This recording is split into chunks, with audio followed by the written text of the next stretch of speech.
آج ہم قرآن مجید کے دل کو ذکر کرنے کے لیے یہاں موجود ہیں۔ اچھا، اس کا ایک معنی یہ بھی بیان ہوا کہ نبی صلی اللہ تعالی علیہ وسلم کے سید ہیں، سید ہیں، سید ہیں، ٹھیک، اور حضور صلی اللہ تعالیٰ علیہ وسلم کے لیے اللہ تعالیٰ کا یاسین بیان کرنا لفظ یہ اس طرف اشارہ کرتا ہے کہ اللہ تعالیٰ پسند فرماتا ہے کہ میرے نبی صلی اللہ تعالیٰ علیہ وسلم کا نام نہ لیا جائے، آپ کے اوصاف بیان کیے جائیں۔ قرآن مجید میں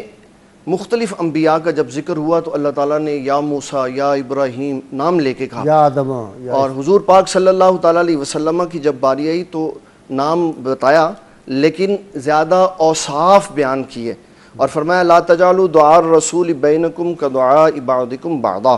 لوگوں کو بتا دیا کہ تم جس طرح آپس میں ایک دوسرے کو بلاتے ہو ویسے میرے محبوب صلی اللہ علیہ وسلم کو مت پکارنا۔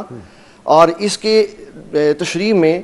شرح شفا شریف میں ملا علی قاری رحمۃ اللہ علیہ نے لکھا فی حیاتی و بعد مماتی، آپ کی حیات مبارکہ میں اور آپ کی وفات کے بعد جمیع خطابات ہیں، جب بھی کبھی حضور پاک صلی اللہ علیہ وسلم کو پکارا جائے گا یا نبی اللہ، یا رسول اللہ، یا حبیب اللہ کہہ کے بلائے جائے، آپ کے نام نہیں لیے جائیں گے بلکہ آپ کے اوصاف بیان کیے جائیں۔ اور سورہ یاسین کی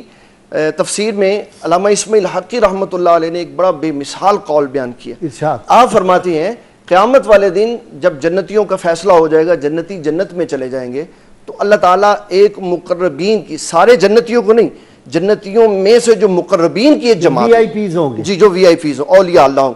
ان سے فرمائے گا کہ دنیا میں قرآن مجید سنتے بھی تھے، سناتے بھی تھے،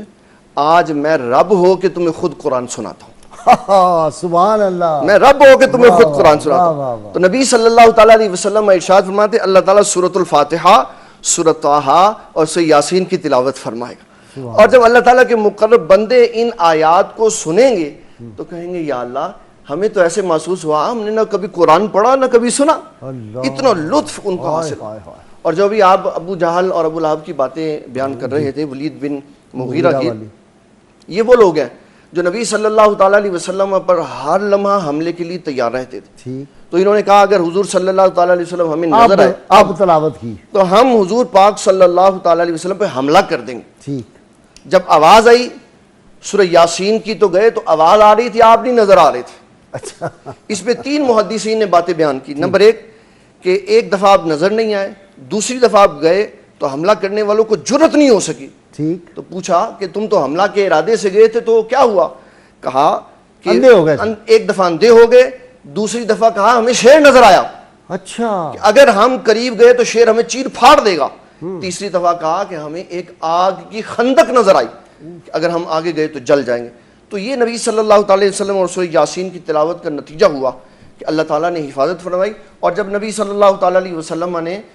ہجرت فرمائی تو اس وقت آپ سورہ یاسین کی تلاوت بھی فرما رہے تھے، اور ایک لفظ آپ فرما رہے تھے شاہت الوجوہ، منہ ان کے خراب ہو جائیں، چہرے خراب ہو جائیں، بگڑ جائیں، اور ان کے چہرے بگڑ جائیں۔ اور آقا کریم صلی اللہ تعالیٰ علیہ وسلم کے اس جملے سے محدثین کہتے ہیں جو شخص یہ چاہتا ہے کہ دشمن سے میری حفاظت ہو، یا سورہ یاسین کی تلاوت کرے یا شاہت الوجوہ پڑھتا رہے تو وہ دشمن کو نظر ہی نہیں آئے گا۔ حزب البحر میں یہی ہے نا 3 دفعہ، شاہت الوجوہ، شاہت الوجوہ، شاہت الوجوہ۔ تو حضور صلی اللہ تعالیٰ علیہ وسلم پر جب یہ یاسین کی آیات نازل ہوئیں تو اس میں ایک بڑا خوبصورت یہ جملہ بیان کیا گیا کہ اللہ تبارک و تعالیٰ جل مجدہ الکریم فرماتا ہے لتنذر قوما ما انذر آباؤہم، کہ ان کو آپ ڈر سنائیں جن کے آباء و اجداد کو ڈر نہیں سنایا گیا۔ تو اس میں مفسرین نے کہا کہ حضور پاک صلی اللہ علیہ وسلم کے اس قریش کے خاندان میں یا عرب میں کیا کوئی نبی نہیں آیا تھا؟ تو عیسیٰ علیہ السلام کے بعد سے حضور پاک تک کوئی نبی نہیں آیا، اس لیے کہا کہ ان کو ڈر سنائیں تاکہ ان کو پتہ چلے۔ اور اس میں سب سے بڑی بات بخاری شریف کی، عربوں میں جناب اسماعیل لاسٹ پیغمبر تھے، ان کے بعد کوئی نہیں ہے۔ اور پھر حضور صلی اللہ تعالیٰ علیہ وسلم کے ایک افراد، جب آپ کا ایک گروہ گیا ہجرت کر کے ہرقل کے علاقہ میں، وہاں ابو سفیان سامنے کھڑا تھا، ابو سفیان سے انہوں نے پوچھا کہ بتاؤ کیا ان کے خاندان میں کوئی نبی تو نہیں گزرا کہ جس کی وجہ سے یہ نبوت کا دعویٰ کر رہے؟ تو انہوں نے کہا نہیں، نبی نہیں گزرا۔ تو ہرقل کہنے لگا کہ یہ سچے نبی کی دلیل ہوتی ہے کہ وہ سچ کی تصدیق کرتا ہے، سچی بات بتاتا ہے، ان کی طرف جو لوگ جاتے ہیں وہ بڑھتے چلے جاتے ہیں، کم نہیں ہوتے۔ تو حضور صلی اللہ تعالیٰ علیہ وسلم کا سورہ یاسین کے اندر جو اللہ تعالیٰ نے اعزاز اکرام بیان فرمایا اس میں یہ بھی ارشاد فرمایا کہ وَإِنَّكَ لَمِنَ الْمُرْسَلِينَ، اے حبیب صلی اللہ تعالیٰ علیہ وسلم آپ بالیقین رسول ہیں. اور اللہ تعالیٰ اگر بغیر قسم کے بھی بات بیان کرتا تو اس کی بات بڑی شان والی ہوتی ہے. اللہ کی بات ہے. لیکن اللہ تعالیٰ اپنے محبوب کی قسمیں بیان کرتا ہے. کبھی حضور پاک صلی اللہ علیہ وسلم کے شہر کی قسم بیان کرتا ہے، کبھی نبی صلی اللہ تعالیٰ علیہ وسلم کی زندگی مبارک کی قسم بیان کرتا ہے. تو وہ اس لیے بیان کرتا ہے کہ میرے حبیب آپ کی شان سنا دوں، تاکہ لوگوں کو پتہ چل جائے اگر مجھ تک پہنچ رہا ہے تو میرے حبیب تک آنا پڑے.